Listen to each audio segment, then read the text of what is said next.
अस्सलाम वालेकुम वरहमतुल्लाहि वबरकातुहू। शर्मा जावेद आपसे मुखातिब हूँ और यहाँ मलका कोसार मरी से एक प्यार भरा पैगाम रिकॉर्ड कराने लगा हूँ हमारे ममदू अहमद जावेद साहब के नाम। असल में कुछ दिन अगर आप पहले देखें तो 2 वीडियोज़ आई हैं अहमद जावेद साहब की गज़ा की सूरत-ए-हाल के हवाले से, कि जिसमें उन्होंने ये ठहराया कि 7 अक्टूबर के जो वाक़यात थे ये बुनियादी तौर पर जो है हमास का इक़दाम था, और उसके बाद जो है जो कुछ हुआ, क्योंकि वो उस एक्शन का रिएक्शन था, इसलिए इसकी ज़िम्मेदारी जो है हमास से बनती है। इसके साथ उन्होंने इस बात का भी ज़िक्र किया कि जो सेहूनी 1100 हलाक हुए हैं, जो कि मकबूजा इलाके में रहते हैं जिस पर इसराइल ने कब्ज़ा किया हुआ है, तो उसकी भी जो है ना ज़िम्मेदारी हमास पे बनती है, क्योंकि उसमें जो है औरतें और बच्चे भी शामिल थे। तो इस सब को जो है ना हम समझने की कोशिश करेंगे कि वहाँ पर जो डिफरेंट एक्टर्स मौजूद हैं उनका रोल क्या बनता है। इसके लिए हमें थोड़ा सा हिस्टोरिकल कॉन्टेक्स्ट बिल्ड करना पड़ेगा। हम स्टार्ट करते हैं बालफोर डिक्लेरेशन से, जो कि 1917 में हुआ। ये बालफोर डिक्लेरेशन क्या था? अगर इसको मैं आसान लफ्ज़ों में बताऊँ तो हुआ ये था कि लेट्स सपोज़ फॉर एग्ज़ाम्पल एक पर्सन ए है, उस पर्सन ए की ज़मीन है, और मैं ऐलान कर दूँ कि मैं पर्सन ए की ज़मीन जो है वो पर्सन बी को देता हूँ। ये दुनिया के किसी भी कानून के मुताबिक जो है कोई दुरुस्त एक्ट नहीं है, क्योंकि जब मेरी ज़मीन ही नहीं है, मेरा इलाका ही नहीं है, तो मैं वो किसी दूसरे को कैसे दे सकता हूँ? तो इसी तरह जो है बालफोर डिक्लेरेशन में बरतानिया के नुमाइंदे ने ये ऐलान किया कि हम सपोर्ट करेंगे ज़ायनिस्ट की, कि हम उन्हें फ़लस्तीन में नेशनल होमलैंड प्रोवाइड करें। लेकिन बात यह है कि वो आपका इलाका ही नहीं था, वो आपकी ज़मीन ही नहीं थी, लेकिन आपने ऐलान कर दिया कि हम किसी दूसरे को दे देंगे। तो सबसे पहले तो ये पॉइंट आपके सामने क्लियर होना चाहिए। पर उसके बाद 1948 में नकबा हुआ कि जब बरतानिया ने जो है महफूज रास्ता दिया ज़ायनिस्ट को फ़लस्तीन में आबाद होने का, तो उन्होंने फिर अपनी जो है हनगा और इरगून नामी जो है दहशतगर्द तंजीमों को भेजा। उन तंजीमों ने जो है जुल्म की बुनियाद पर जो है फ़लस्तीनियों के इलाके जो है कब्ज़ा करना शुरू किए, और उसका सिलसिला जो है आज भी जारी है। वही दहशतगर्द तंजीमें हनगा और इरगून, उन्होंने जो जुल्म का और इस्तेसाल का निज़ाम कायम किया, उस निज़ाम को आज स्टेट ऑफ इसराइल कहा जाता है। अब यहाँ पर जो है वो आपके सामने जो है ये क्लियर होना चाहिए कि लोकल्स हैं, पीपल ऑफ द लैंड हैं, उस पर जो है आउटसाइडर्स ने जो है अटैक किया है, जुल्मन अटैक किया है और उनसे उनके इलाके छीने हैं। अब यहाँ पर जिसने बाहर से हमला किया है उसने एक्शन किया है, और उसके जवाब में जो लोकल्स ने जो कुछ किया है वो रेजिस्टेंस है, वो डिफेंस है। तो अब आप ये नहीं कह सकते कि हमास ने 7 अक्टूबर को किया वो एक्शन था और उसके बाद जो कुछ हुआ वो उस एक्शन का रिएक्शन था। स्टोरी यहाँ से शुरू नहीं होती, स्टोरी वहाँ से शुरू होती है जबकि इल्लीगली जुल्मन जो है फ़लस्तीनियों के इलाके छीनना शुरू हुए। इसकी मिसाल आप ऐसे समझ लें कि लेट्स सपोज़ फॉर एग्जांपल किसी ने आप पर हमला किया है, ठीक है, उसने आप पर चाकू मारा है, उसने आपको लातें मारी हैं, और जवाब में जब आपने रेजिस्टेंस शो किया तो आपने एक मुक्का मार दिया। हाँ, लेकिन पहले मुक्का आपने मारा था, तो इसकी बुनियाद पर यह कहा जाए क्योंकि मुक्का पहले आपने मारा है, इसलिए इसके बाद मुक्के के बाद जो कुछ होगा वो इस मुक्के के एक्शन का रिएक्शन है। बिल्कुल गलत बात है। शुरू में जैसे लड़ाई शुरू की और हमला किया, उसने एक्शन किया, और उसके जवाब में आपने जो कुछ किया वो रेजिस्टेंस था, वो डिफेंस था। यही जो है गज़ा की सूरत हाल है। तो ये हिस्टोरिक जो हमारी क्लियर पोजीशन है, प्रिंसिपल पोजीशन है, इसके हवाले से जो है डाउट्स क्रिएट किए जा रहे हैं, तो इसको क्लियर करना जो है वो बहुत ज़रूरी था। दूसरी बात यह है कि अहमद जावेद साहब ने कहा कि जो सेहूनी 1100 हलाक हुए उसमें औरतें और बच्चे भी शामिल थे, और ये बहुत काबिल मज़म्मत है, इसकी ज़िम्मेदारी भी हमास पर बनती है। देखें, ये काबिल मज़म्मत है, हम भी इस बात में आपसे एग्री करते हैं, लेकिन जो आप कह रहे हैं कि बुनियादी तौर पर इसकी ज़िम्मेदारी जो है हमास पर बनती है, ये बात ठीक नहीं है।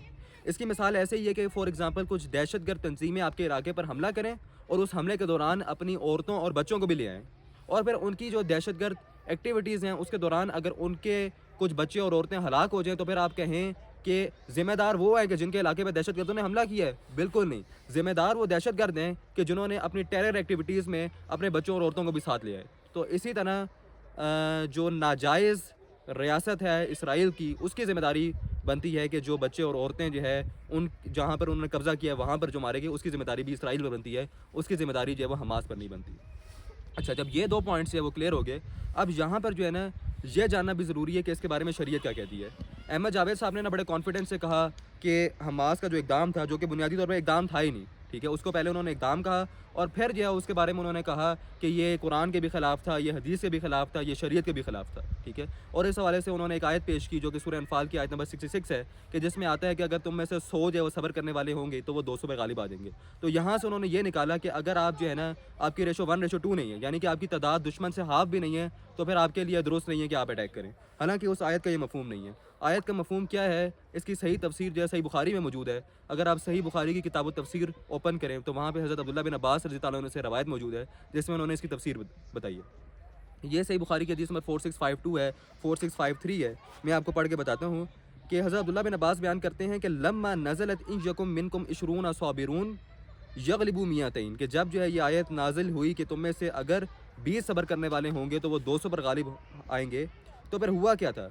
فَكُتِبَ عَلَيْهِمْ أَلَّا يَفِرَّ وَاحِدٌ مِنْ عَشَرَةٍ، تو حکم یہ نازل ہوا تھا کہ آپ میں سے اگر جو ہے نا 1/10 بھی ہو، آپ دشمن کے 1/10 بھی ہوں، تو تب بھی جو ہے آپ کے لیے بھاگنا جائز نہیں ہے، آپ کے لیے لڑنا فرض ہے۔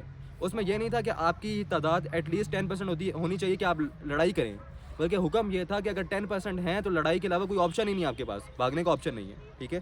اچھا، پھر اس کے بعد جو ہے حدیث میں کیا آتا ہے کہ ثم نزلت، پھر نازل ہوئی کون سی آیت نمبر 66 ہے سورہ انفال کی، کہ الآن خفف اللہ عنکم، کیا اللہ تعالیٰ نے تم پر جو ہے وہ تخفیف کر دی، تم پر جو ہے آسانی کر دی، وعلم ان فیکم ضعفا، اور اللہ تعالیٰ نے جان لیا کہ تم میں جو ہے وہ کچھ کمزوری ہے۔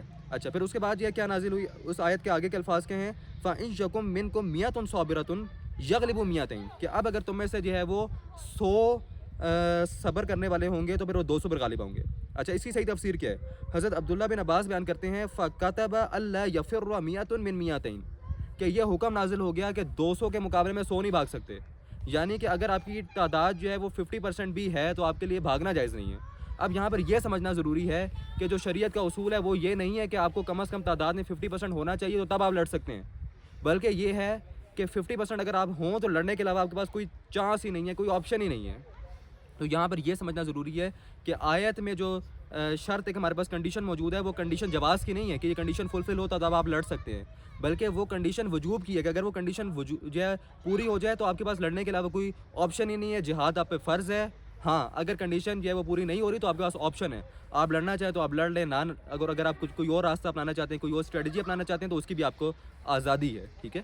یہاں پر اس بات کو واضح کرنا بھی جو ہے وہ بہت ضروری ہے کہ ہم یہ نہیں کہہ رہے کہ حماس پر تنقید نہیں ہو سکتی، وہ فرشتے نہیں ہیں، ٹھیک ہے، ان کی اسٹریٹجی پر جو ہے وہ انالیسس ہو سکتا ہے کہ اس میں کیسے امپرومنٹس لائی جا سکتی ہیں، لیکن وہ نازک لمحہ کہ جب ٹرمپ کہہ رہا تھا کہ ہم غزہ پر قبضہ کر لیں گے، ٹھیک ہے، تو تب جو ہے جب ظالم جو ہے وہ ظلماً قبضہ کرنے کا اعلان کر رہا تھا، اس وقت جو ہے اب حماس کو ظالم کہہ رہے ہیں، تو اس نازک موڑ پر اس طرح کے بیانات دینا یہ قابل افسوس ہے۔ آئی ہوپ اس میں پوائنٹ سے وہ کلیئر ہو گئے ہوں گے۔ اگر اس حوالے سے مزید کوئی سوال ہوئے تو آپ لوگ جو ہے وہ کمنٹ سیکشن میں پٹ کیجیے گا، تو اس کو بھی ہم رسپونڈ کریں گے انشاءاللہ۔ جزاکم اللہ خیرہ۔ السلام علیکم ورحمۃ اللہ وبرکاتہ۔